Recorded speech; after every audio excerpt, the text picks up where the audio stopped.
podamos, hermanos, así cada día perfeccionar nuestra relación con Dios y animarnos siempre a servirle, a honrarle, y también que Él envíe salvación y vida eterna. En la oración, pues, ponemos, hermanos,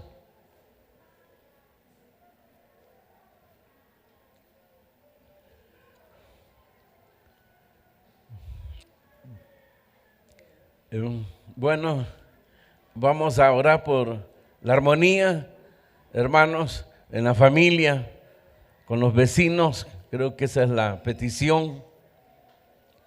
Y también por la madre de nuestra hermana Iluz. Está hospitalizada, está muy grave, y vamos a ponerla en las manos del Señor, sabiendo que para Dios no hay nada imposible. Levante sus manos y oramos al Señor.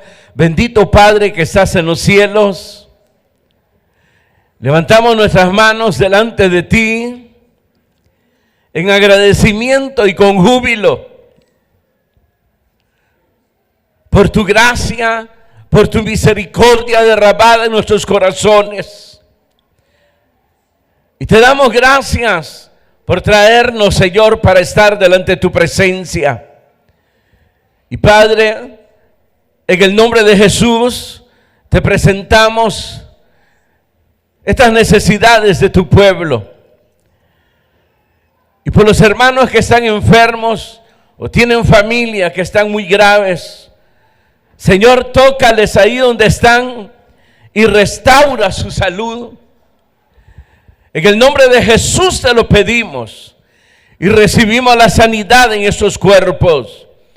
Así también visita a las familias y lleva la armonía, la paz. Y también, Señor, con los que habitan alrededor, con los vecinos. Padre, glorifícate en el nombre de Jesucristo.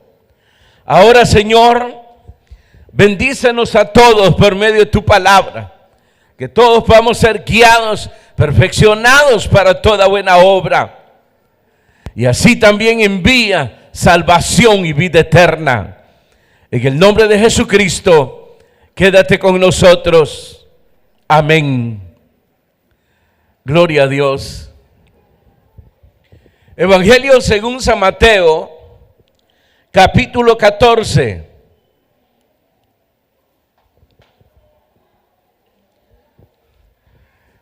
Evangelio según San Mateo, capítulo 14.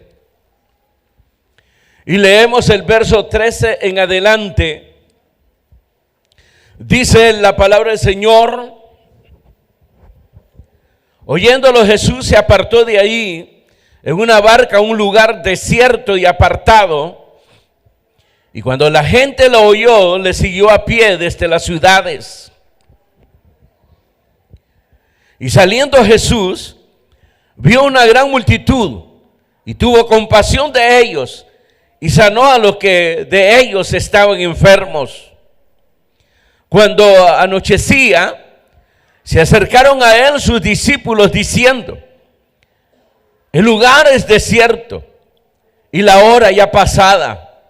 Despide a la multitud para que vayan por las aldeas y compren de comer. Jesús les dijo: no tienen necesidad de irse, dadles vosotros de comer. Y ellos dijeron: no tenemos aquí sino 5 panes y 2 peces. Y él les dijo: traédmelo acá. Entonces mandó a la gente a recostarse sobre la hierba, y tomando los 5 panes y los 2 peces, y levantando los ojos al cielo, bendijo, y partió y dio los panes a los discípulos, y los discípulos a la multitud. Y comieron todos, y se saciaron, y recogieron lo que sobró de los pedazos, 12 cestas llenas.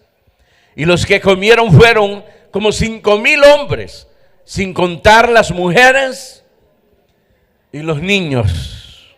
Amén. Amén. Ahí está la prueba que las mujeres comen más que el hombre. Pueden tomar sus asientos, queridos hermanos. Por más dieta que hagan,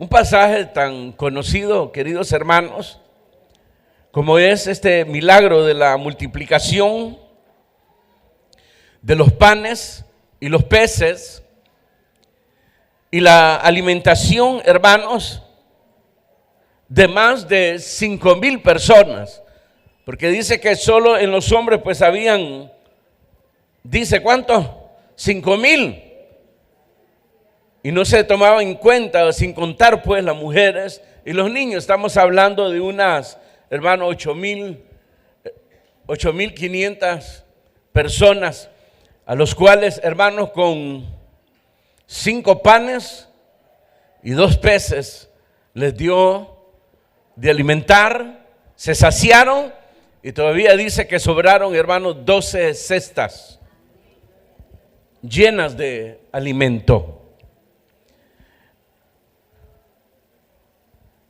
Y esto, hermanos, se escribieron para ejemplo, para amonestación nuestra. Es decir, hermanos, que este relato, además de mostrarnos el poder, la gloria de Jesús, que muchas veces lo manifestó su gloria, que era el Mesías, el Hijo del Dios viviente, y de poder, hermanos, con lo poco, prácticamente nada. Eran 2 panes, así es. ¿Ah? Y peces que no representaban nada ante la multitud que estaba allí, hermanos, y que ya tenían hambre porque tenían muchas horas de estar ahí, y que los había agarrado precisamente, hermanos, la oscuridad. Entonces, en este milagro o señal que realizó nuestro Señor Jesucristo, nos enseña sobre el poder de la administración de lo que tenemos. Como se nos enseña ahí, con un poco de recurso que tenían, Jesús hizo, hermano, que se dieran de comer a esta multitud. Entonces nos deja ver ahí que lo importante, hermanos, aquí es precisamente dar. Parte de la administración, de administrar los bienes, ya sea pocos o mucho que usted tenga, se nos enseña aquí a saberlo administrar. Y parte de ello es aprender a despojarse, aprender, hermanos, a dar, como está escrito, dando es como se recibe. Por supuesto, esto de dar se le hace muy difícil, hermanos, de comprender a los que tienen en abundancia. Y se les hace difícil porque son, hermanos, idólatras. Así le llamó el Señor Jesucristo. La idolatría hacia el dinero, hacia los bienes que se tienen. Además de ser avaros. Pero Él deja sentado aquí esta enseñanza, hermanos, de la práctica de dar. Y eso lo podemos ver, hermano, ejercitándolo en la iglesia primitiva. Ellos lo ejercitaron, lo llevaron a la práctica, de tal manera que llegaban a un punto que a nadie le faltaba nada. Y los que pudieron desprenderse, hermanos, de cosas de valores, entendieron, hermanos, precisamente el significado de dar. Imagínese usted aquí el discipulado, hermanos, preocupado por la multitud, se dan cuenta que está anocheciendo, que les agarró pues la tarde. Entonces le dicen al Señor, y esa es una lógica, le dicen: Señor, despide a la multitud para que puedan tener tiempo de encontrar ventas abiertas y puedan adquirir, comprar algo de comer. En los otros evangelios, Jesús añade diciendo ahí de que si se van a desmayarse en el camino. Decir que no habían podido comer en todo el día. Y si se van a desmayar. Eso es una situación que se presentó para el discipulado difícil y muy compleja. Y la única solución ahí, lo más fácil, pues era despedirlo. Y que allá, hermano, cada quien se salve como pueda. Y Dios no es así. Jesús no nos trata así. Él no está en una posición de enviarnos y que cada quien vea cómo se salva o se lo lleva a Judas. No nos avienta a la deriva. ¿Se acuerdan ustedes con Moisés cuando le hizo el llamamiento? Lo llama y lo comisiona para ir a liberar a su pueblo, el pueblo hebreo. Era una multitud, se estima que había medio millón de personas.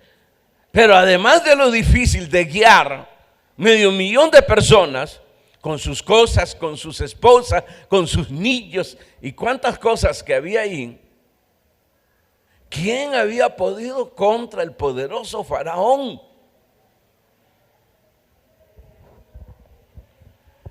No sé si el pensamiento de Moisés era: ¿me vas a dar un ejército? Que era la lógica para ir a enfrentar a Faraón y poder intimidarlo de manera que pueda, hermano, liberar a ese pueblo.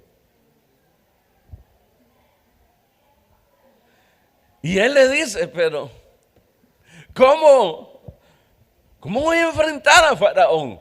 ¿Cómo puedes liberarlo? Y el Señor le dice: ¿qué tiene en tus manos? ¿Y qué es lo que tenía en la mano? ¿Ah?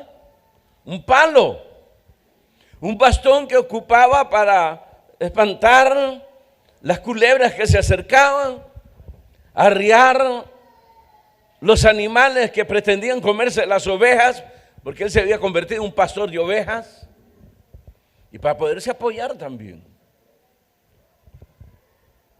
Y él le dice: tengo una vara, pues con esa vara vas a ir y vas a liberar a mi pueblo, que va a agarrar a garrotazo a Faraón.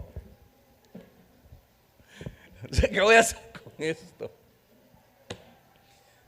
Pero entiende el llamado, comprende y sabe que lo está comisionando a algo que era muy grande y que él no podía, hermano, con esa comisión lograrlo. Empieza, hermano, a recomendar a su hermano, a Aarón. Aarón era mayor. Siempre los menores como que se apoyan en los hermanos mayores. ¿Se fijan en eso? Y Aarón, hermano, era una persona fácil de hablar. Conocía el arte de hablar. Yo no, decía él, soy de pocas palabras. Posiblemente tartamudo. Acuérdense, hermanos, que él atravesó un desierto y llegó casi como un carbón atravesando ese desierto. Y que Dios lo amparó y lo salvó de ese desierto por muchos días, hasta que fue rescatado. Posiblemente sufrió situaciones en su cuerpo y ahora se miraba imposible, incapaz de poder realizar una obra así. Pero el Señor le dijo: con esa vara vas a ir. Entonces, como insistió con Aarón, le dijo: pues lleva pues a tu hermano. Pero lo maravilloso de todo esto, le dice: si tú vas delante de mí, le dice Moisés al Señor, yo iré.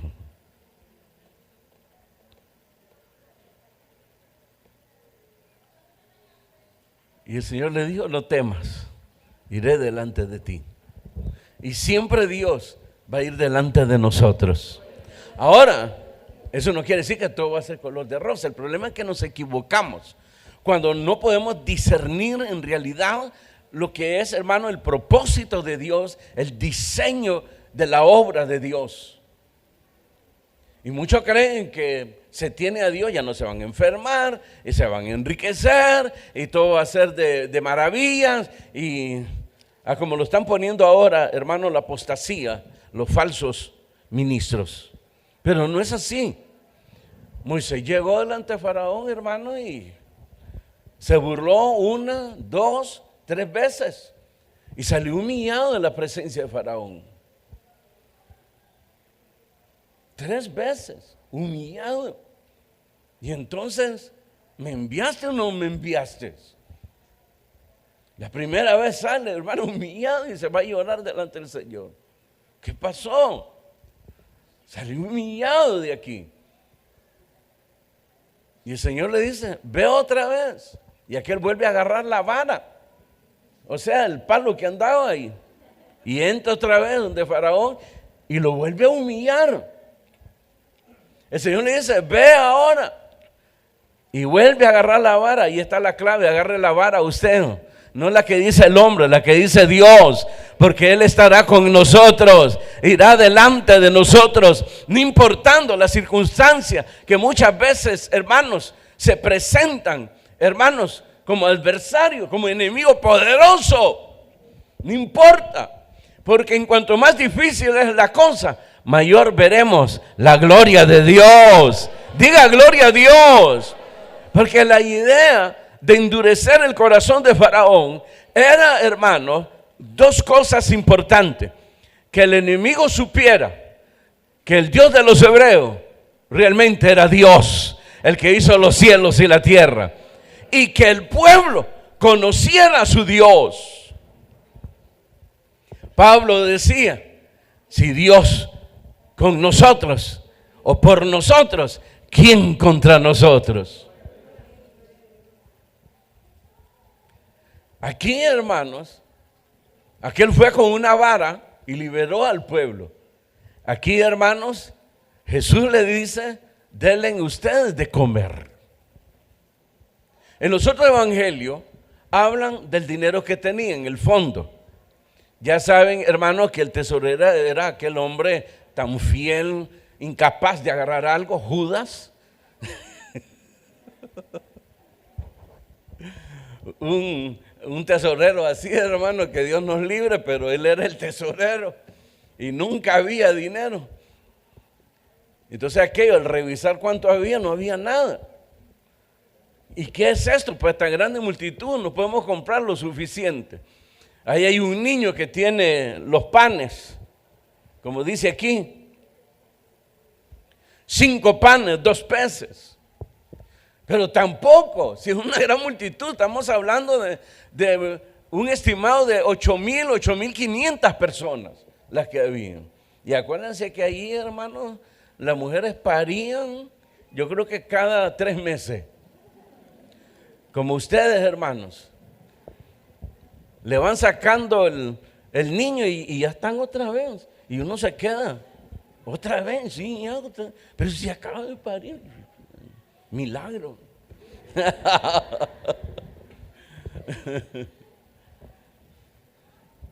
Una multitud. 5 panes, 2 peces.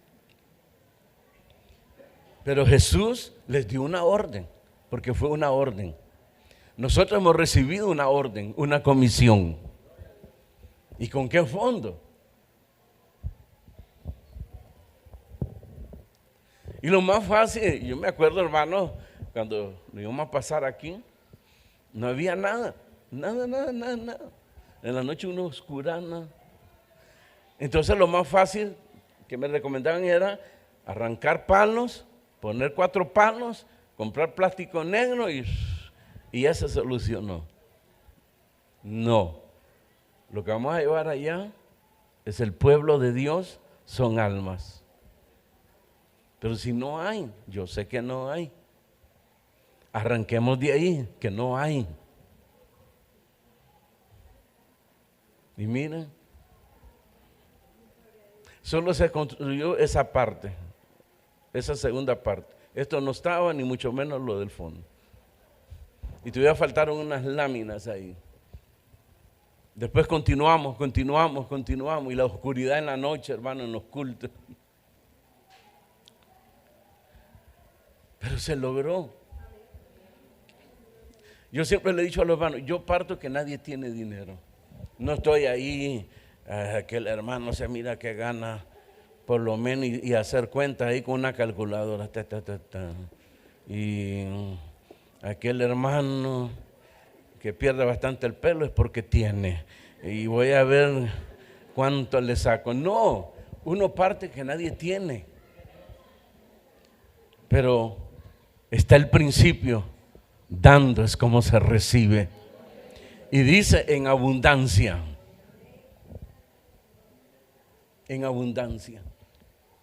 Pero ¿saben qué? Apartemos un lado de eso para que no se sientan mal, porque es un tema muy espinoso y que a ustedes no les gusta. Jesús habló con libertad de dar porque Él dio su vida por nosotros. Nos amó y dio su vida por nosotros. El Padre nos amó y nos dio lo más preciado de Él, su Hijo unigénito. En la cruz, allí, hermanos, el Padre viéndolo y su Hijo ahí sufriendo la cruz. Y aquel clamor, Padre, ¿por qué me has desamparado? Porque había llegado el momento de acarrear esa maldición del pecado.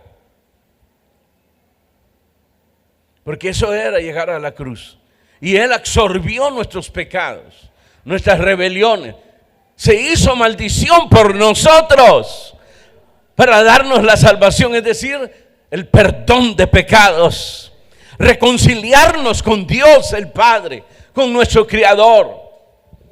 Por eso está escrito, tenemos paz para con Dios, por medio de nuestro Señor Jesucristo. Y cuando habla de paz, habla de reconciliación, porque éramos enemigos de Dios. El pecado, hermano, equivale a rebelión. Ya lo demás son frutos del pecado, los vicios.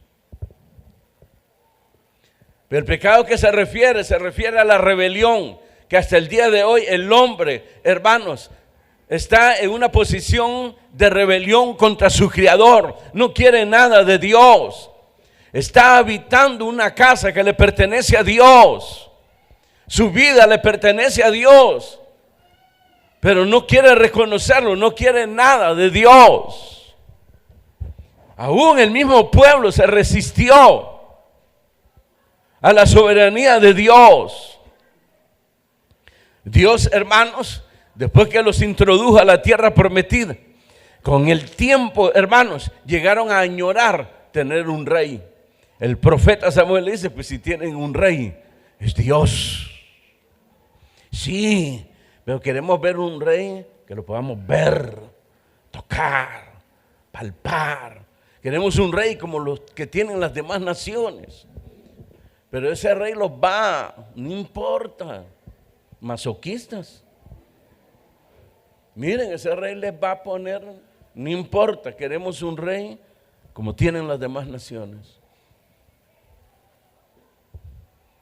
Ahora tenemos un pueblo rescatado por la sangre preciosa de Cristo y se resiste al señorío de Cristo.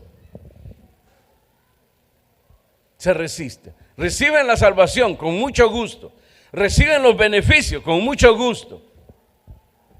Si están enfermos, piden oración para ser sanados, pero menos reconocer el señorío de Cristo.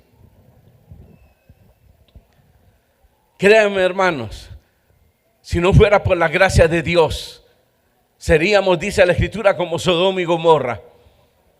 Hubiésemos sido ya destruidos, consumidos por el mismo pecado.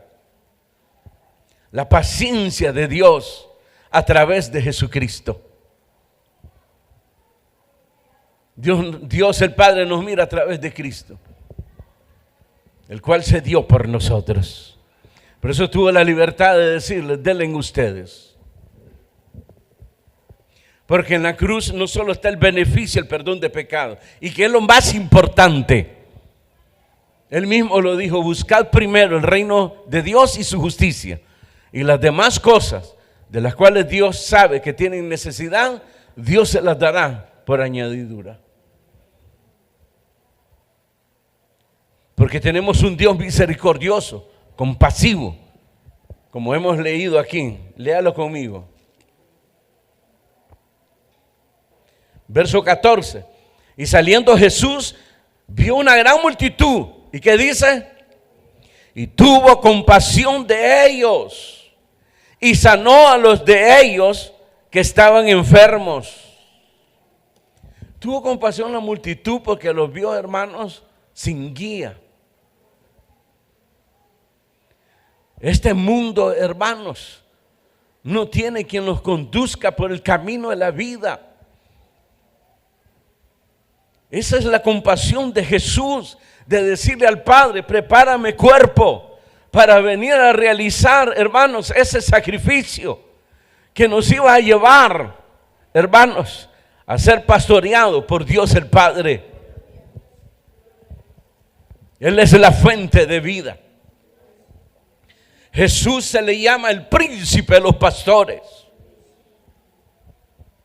Por eso Jesús tuvo compasión. Un mundo perdido, que no tiene ninguna guianza, que andan, hermano, en la oscuridad de la maldad, del pecado, asentados en regiones de muerte, dice la Escritura. Pero Jesús vino como la luz del mundo. El que cree en mí ya no andará en las tinieblas, sino que caminará como el que camina de día y no tropezará. Diga gloria a Dios.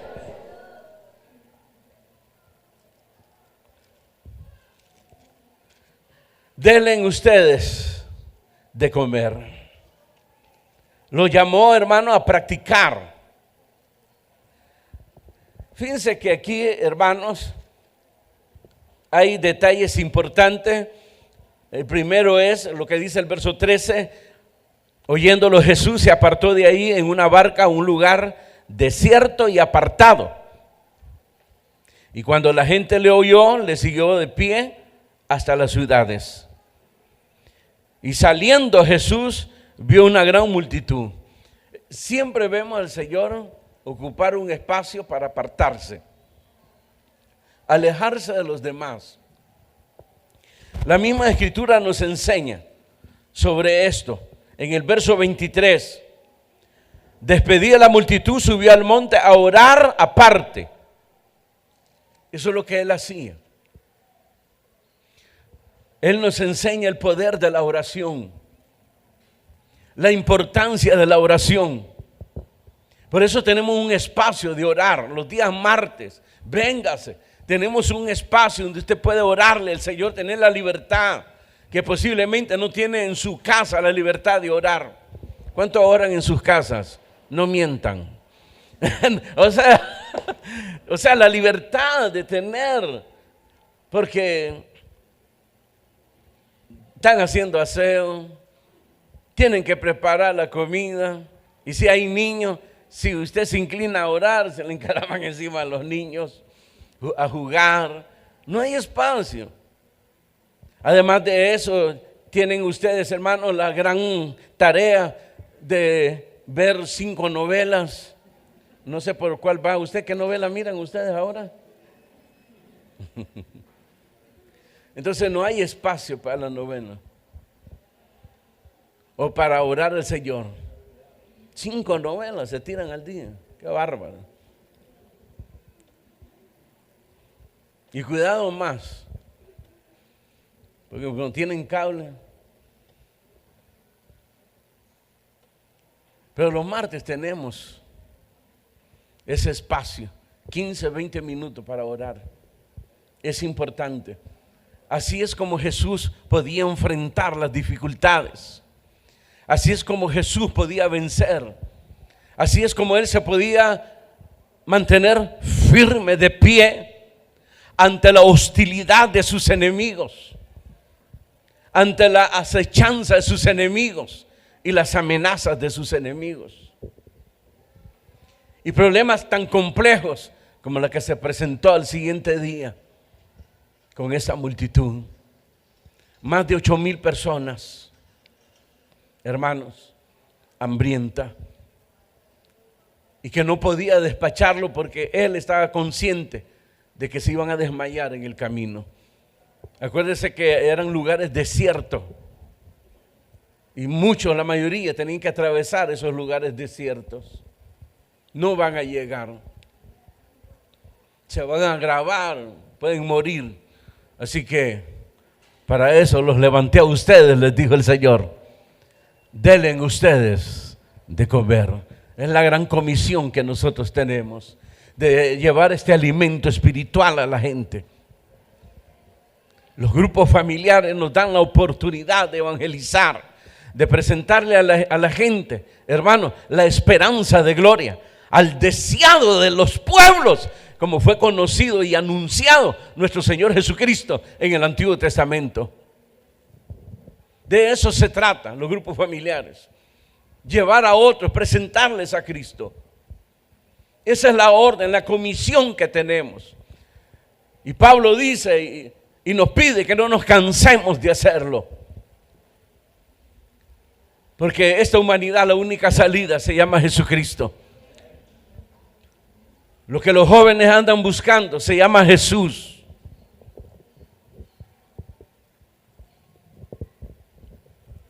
Y nosotros tenemos esa verdad, porque le hemos conocido. Él se dio a conocer a nuestras vidas. Y hoy se está presentando también a los amigos, para que ellos también tomen la decisión de venir a Él y recibir la salvación. Amén. Amén. La oración es como un oxígeno. Fortalece esa fe en Dios, esa confianza en Dios. Viene a nutrir, hermanos, el alma. Entonces podremos enfrentar siempre esas situaciones difíciles y complejas, porque siempre se van a presentar. Ya le dije, esto, hermanos, de que Dios va delante de nosotros y está por nosotros, no quiere decir que Dios no va a permitir que se presenten, hermanos, los problemas. Y muchas veces, hermanos, son problemas en los cuales nos golpean, nos hieren, y muchas veces nos lleva a situaciones humillantes. Pero confiar que Dios está ahí, Él las permite para que le podamos conocer, porque somos duros de corazón. Eso es lo que debemos de entender. Y por eso Dios permite. Hermanos, es igual el padre, la madre con sus hijos. ¿Por qué los apalea usted a sus hijos? Siempre les he preguntado eso, ustedes me dan la misma respuesta. Pero siempre voy a insistir en eso, porque así es como opera Dios. ¿Por qué apalea usted a sus hijos? ¿Por qué los castiga? ¿Y por qué muchas veces les prohíbe ir a ciertos lugares? Vamos, padres, respondan. ¿Por qué? ¿Porque los odian? ¿Porque no los quieren? ¿Porque no los aman? O sea, eso es lo que sienten los jóvenes cuando usted los castiga. Mi papá no me quiere, mi mamá no me quiere. Y a veces nos miran como enemigos. ¿Y cómo sabe usted? Pues yo también fui joven. Y los mismos pensamientos. Bueno, se llegaba al colmo de decir, ¿cuándo se va a morir este viejo? Decía. ¿Ah? Y esta vieja. ¿Ah? Cuando nos apaleaban, hermano. ¿Ah? Hermano, no necesitábamos lo que hacen ahora de tatuarse. Y que es peligrosísimo eso. De gratis nos los hacían nuestros padres. El padre con la tajona nos dejaba, hermanos, tatuajes lindos. Parecían rayos en el lomo. Bien bonitos se miraban. Y no digamos pues las madres con las famosas chinelas. Qué bonito se miraba, hermanos, cuando quedaba pintada, hasta la marca quedaba ahí de la chinela. ¿Ah? ¿Pero por qué lo hacían? ¿Porque nos odiaban? No. El Señor dice, el Padre, al que yo amo, lo castigo. Pero no castigo al bastardo. Pero al que amo, a ese castigo.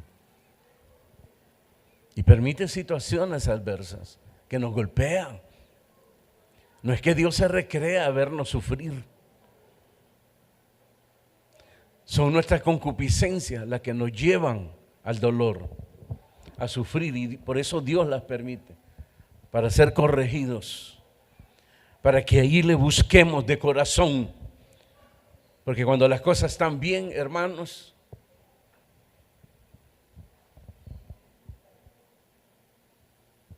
ya nos sentimos tan seguros, ya no queremos venir a la iglesia, ya elegimos qué día venir.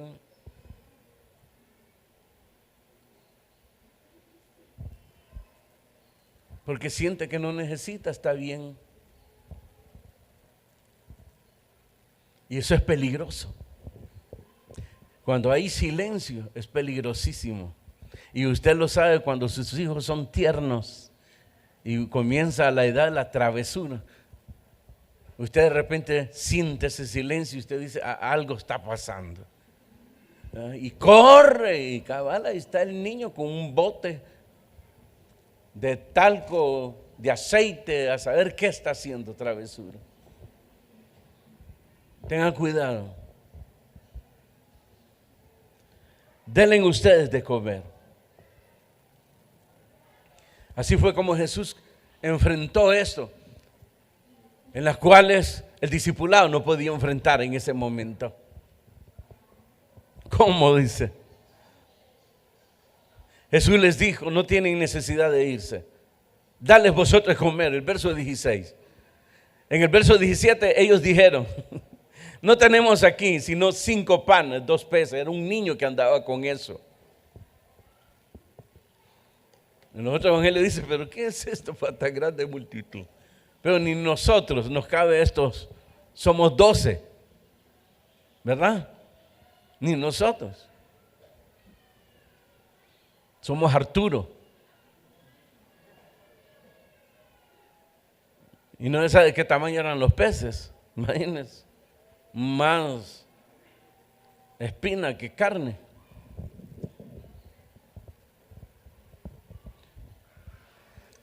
Se miraron, hermanos, impedidos, incapaces de poder resolver el asunto.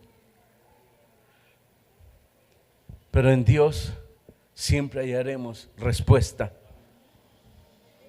la salida a cualquier problema, por muy difícil o imposible que sea. David tenía tanta experiencia en el Señor en estos casos, que él decía, muchos decían, hoy sí no se podrá levantar, hoy sí está destruido. Así decían sus enemigos. Pobre David, ahora sí no se va a levantar.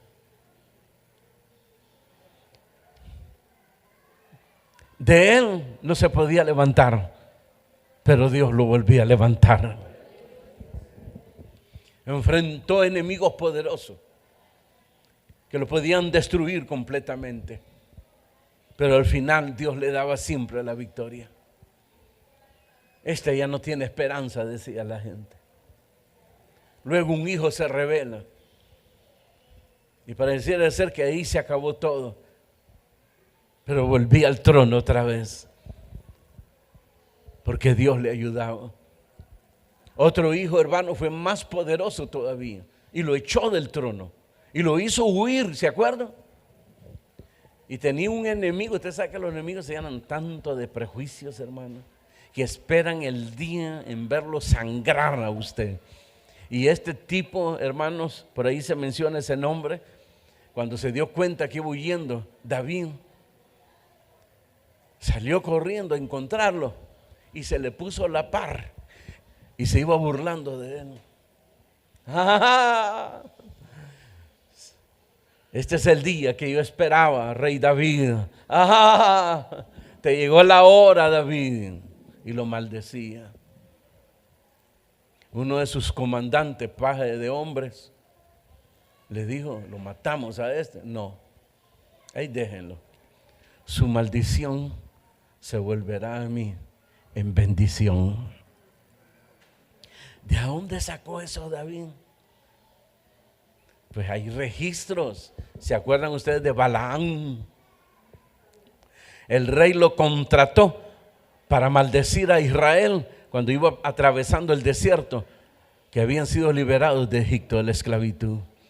Entonces el rey tenía temor de ese pueblo porque habían vencido ejércitos poderosos, no siendo hombres de guerra, eran esclavos.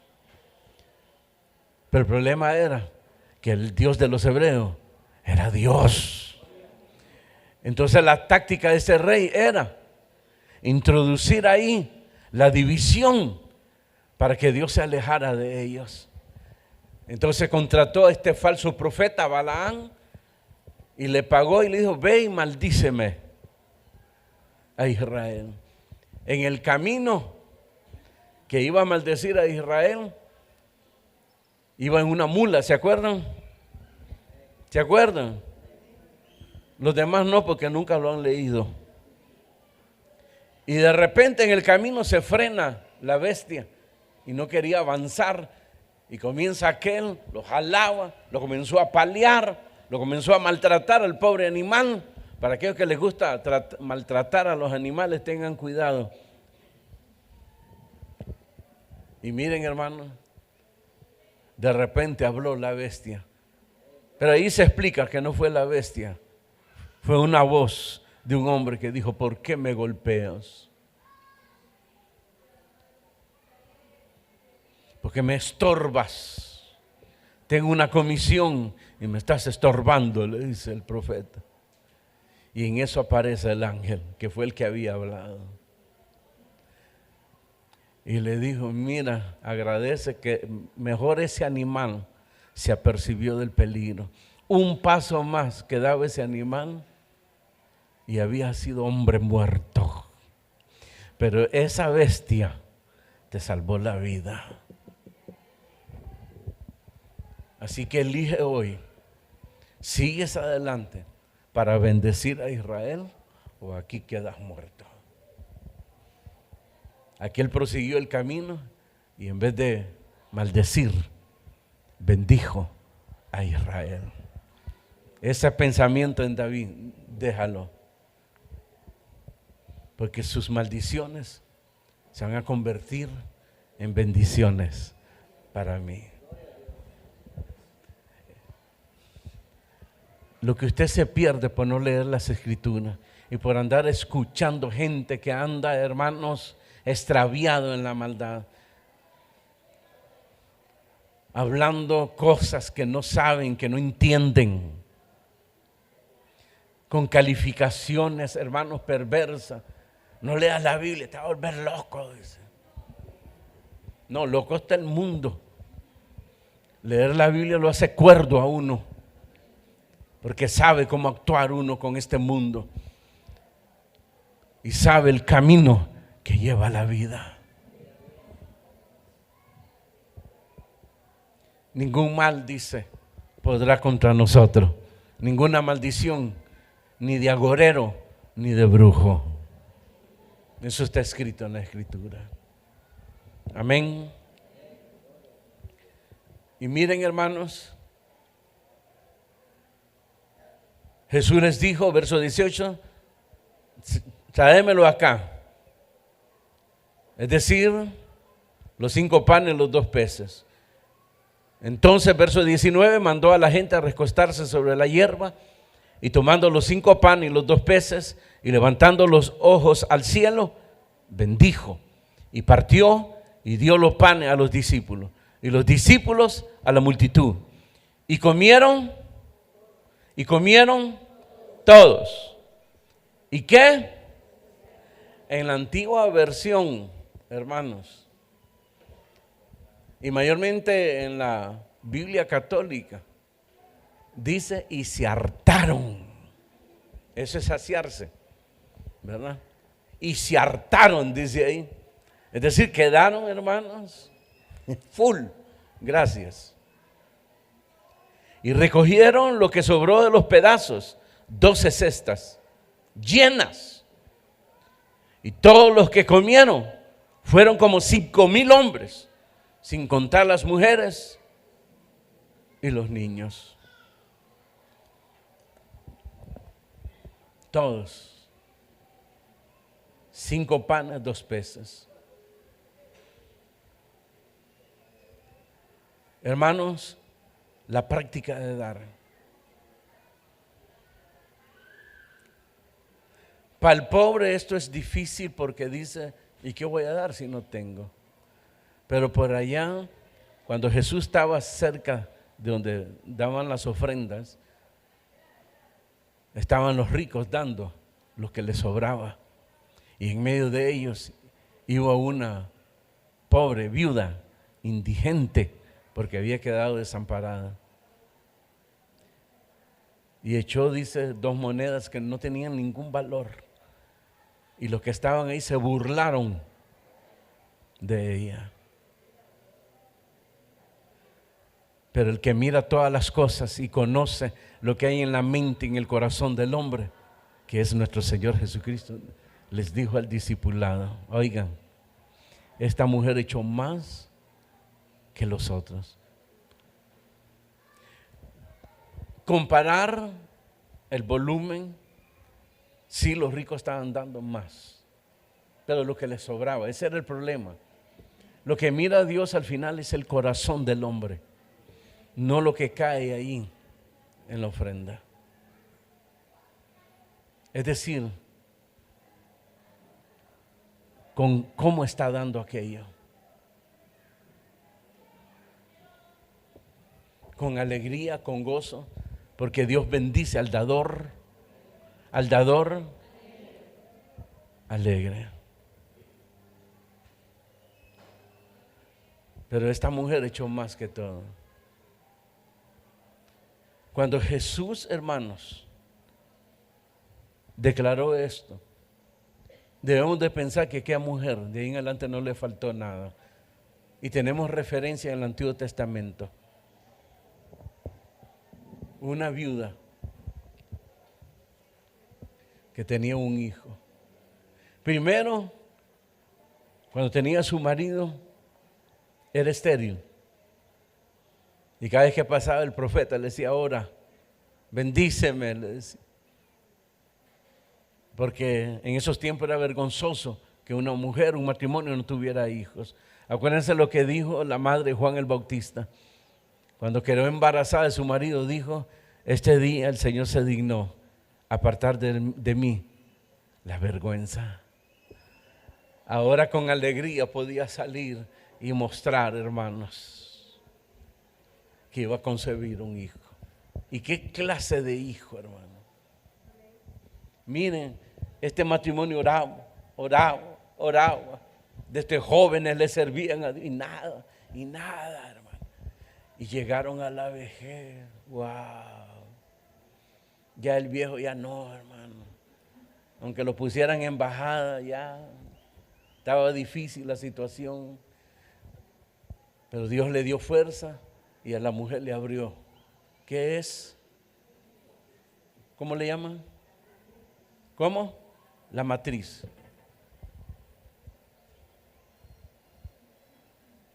Y tuvieron un hijo. Estos 2 viejitos nos hacen decir a nosotros, miren, valió la pena esperar. Valió la pena todo lo que pasamos, la vergüenza, porque nos miraban mal. El que no tenía hijo era porque estaban bajo maldición. Eran menospreciados. Pero lo que no sabían era el propósito de Dios en este matrimonio. ¿Y qué clase de hijo el que les dio, hermano? ¿Se acuerdan quién fue? Juan el Bautista, del cual Jesús dijo, el último y el más grande de los profetas del Antiguo Testamento. Aún en él venía el espíritu de Elías, no el espíritu en sí del hombre, sino hablando del poder del Espíritu Santo en el profeta Juan el Bautista. Ustedes escucharon que Elías tenía que venir primero y vino, y todos entendieron que hablaba de Juan el Bautista. Es decir, que de él se profetizó también hace, hermanos, siglos atrás, por el profeta Isaías. Imagínense. Y ese hijo fue dado a este matrimonio. ¿Se da cuenta de esos detalles? Eso es conocer las Escrituras. Cuando uno conoce las Escrituras, conoce la voluntad de Dios, el propósito de Dios. Porque eso es lo que Dios reveló a través de su palabra, su conocimiento, para que nosotros le conociéramos lo que debemos de conocer de Él. Olvídese ahí, ¿y de qué color son los ojos de Dios, hermano? No sé. Y ahí entonces, ¿cómo es, pastor? No sé. ¿Qué quiere que invente? Como inventan ahora estos hombres. ¿Ah? ¿Y era alto, era bajo? ¿Cómo era? No sé. No sé. Hay gente que quiere, hermano, y fuerzan al ministro que hable y que diga. Y aquel cae en la trampa y dice, sí, era, dice, alto y todo. Tenía las facciones de un judío, nuestro Señor Jesucristo, porque era de origen judío. Y inventan un montón de cosas, hermano, y caen en herejías. Dice la Escritura, las cosas secretas les pertenecen a Dios. Las reveladas que están escritas son para vosotros y para vuestros hijos. Diga gloria a Dios. Hermanos, 5 panes, 2 peces, y con ellos una gran multitud. Dios no te pregunta si tienes o no tienes. Dado y dando es como se recibe. Pero sobre todo, entréguese a honrar a Dios.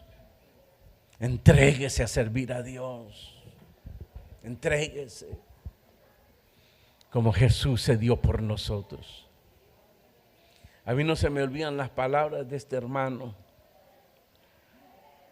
El hermano, siempre él decía, hablando de mi persona, es muy ortodoxo, es muy ortodoxo. A veces cuando hablábamos, muy ortodoxo decía.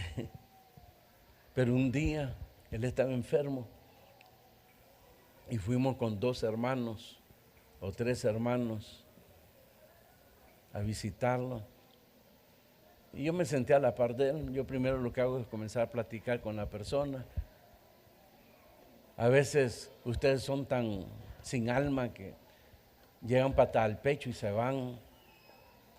Uno hay que hablar con las personas, hermanos. Hay que hacer el ambiente. Uno no hay que andar con tiempo ahí, hermanos.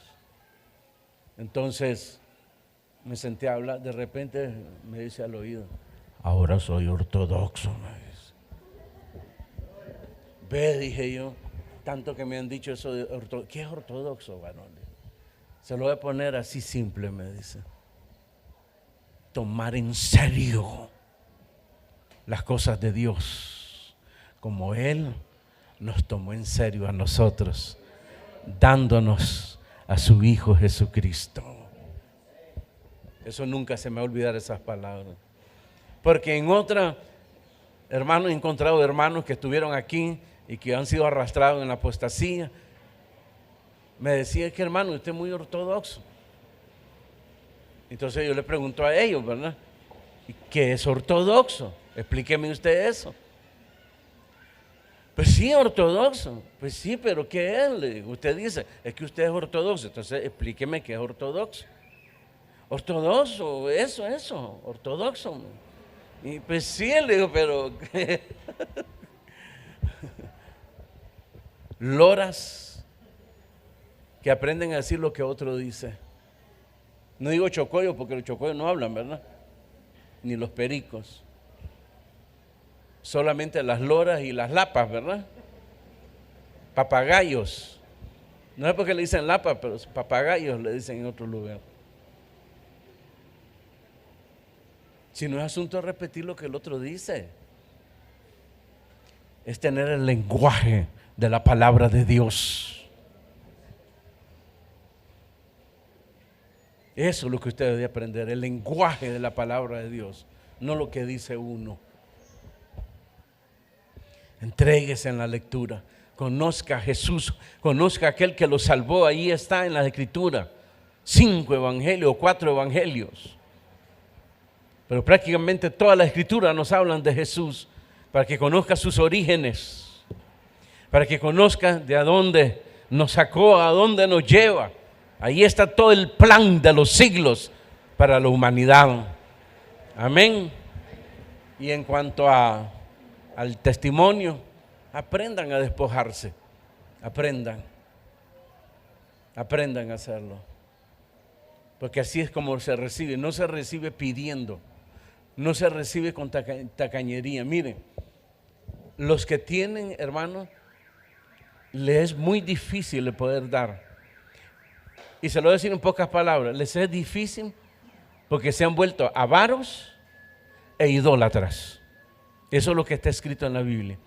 Y el pobre dice, no tengo. Yo me acuerdo de una hermana al principio, me dice, hermano, yo voy a predicar, envíame donde están los pobres, me dice. Ah, ya me fregó porque aquí son los ricos. Ay, le digo, a ver dónde los envío. Pues sí. Y ahí ya me la puso. Dígame usted dónde quiere ir porque encontré un pobre aquí. Le digo, no sé a dónde, en qué barrio. Le digo, no sé a dónde. No, quiero ir a tal lugar. Ah, está bien pues. A los 6 meses salió llorando de ahí, hermano. La Biblia decía que los ricos era difícil, ahora son los pobres, me dice. Y una vez que me invitó a visitar su grupo, porque me dice, hermano, lléguese, vamos a hacer esto y todo está bien. ¿Cómo se llama el barrio? Que quedaba aquí pues en Bertadía para abajo, Las Américas, ¿no? Entonces yo anoté ahí y me dio un nombre.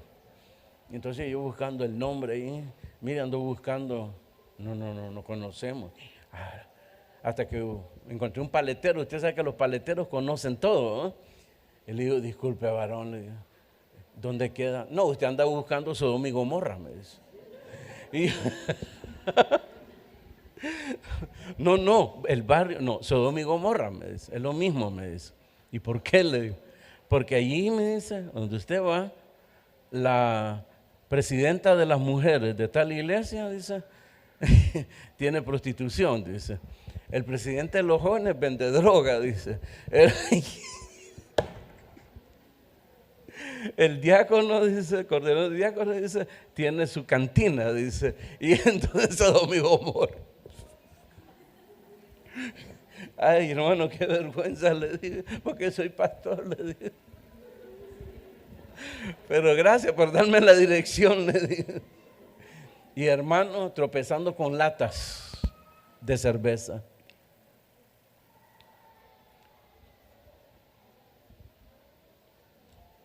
En ese entonces no había entrado lo que es el reciclaje.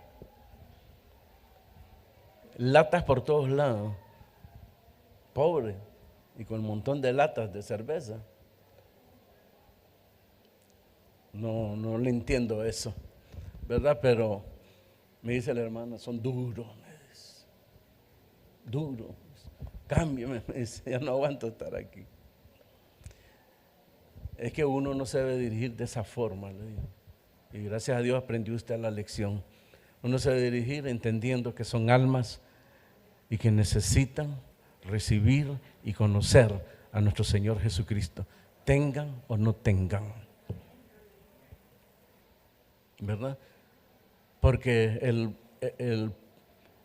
el pobre no se va a salvar por su pobreza, ni el rico puede comprar la salvación. La salvación es gratuita. Jesús pagó el precio en la cruz. Sí. Hay que darse, queridos hermanos, y a donde uno lo envíen,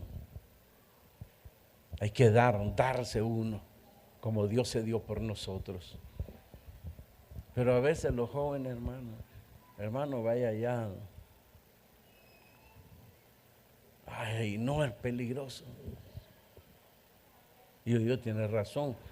Le pasa algo a este pobre muchacho, que va a decir papá, la mamá me van a demandar. Está bien, pues, un lugar seguro, lo ubico ahí. Un día lo encuentro hasta el fondo, donde lo iba a enviar del líder. ¿Y qué anda haciendo aquí? Es que aquí vive mi novia. Entonces, ¿y cómo es eso? Le dije que viniera a predicar aquí, que es muy peligroso. Pero a las 9, 10, 11, 12 de la noche, no aman al Señor y no conocen lo que es amor. Por eso, y finalizo, el Señor, cuando llevaban los sacrificios, que eran los corderos, dice que llegaron al colmo de presentar lo que no servía, ¿se acuerdan? La ciega, la pernicrevada, la enferma. Y llevar el cordero sano a Dios era, hermanos, como decirle, esto es lo que tú significas para mí. Y llevaban la enferma. Entonces era un menosprecio a Dios. Entonces el Señor les dijo, llévenselos a sus príncipes. ¿Qué pasaría si se lo llevaran a los príncipes? Los matan, porque es una burla. La entrega suya, como se entrega en el trabajo, así entréguese en las cosas de Dios.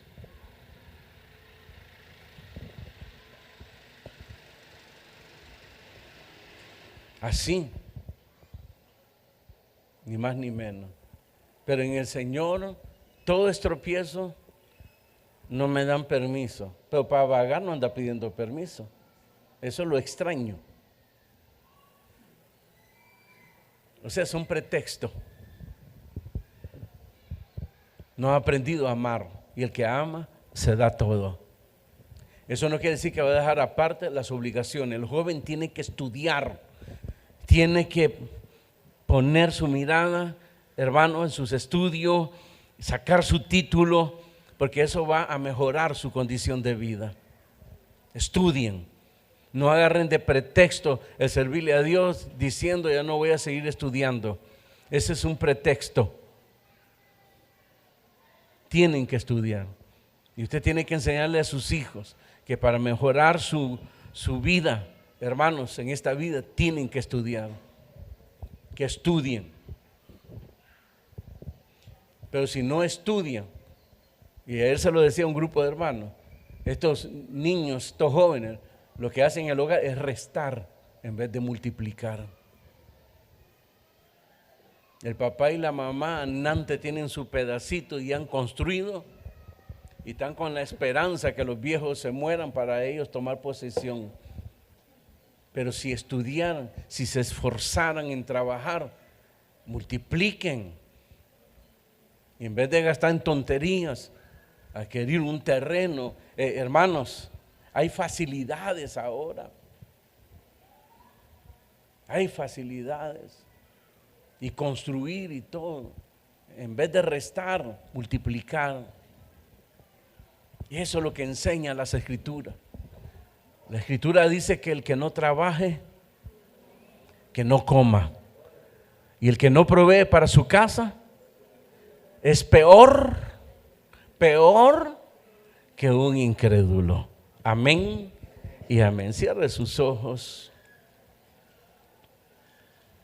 Hubo alguien que se dio todo por nosotros, nuestro Señor Jesucristo.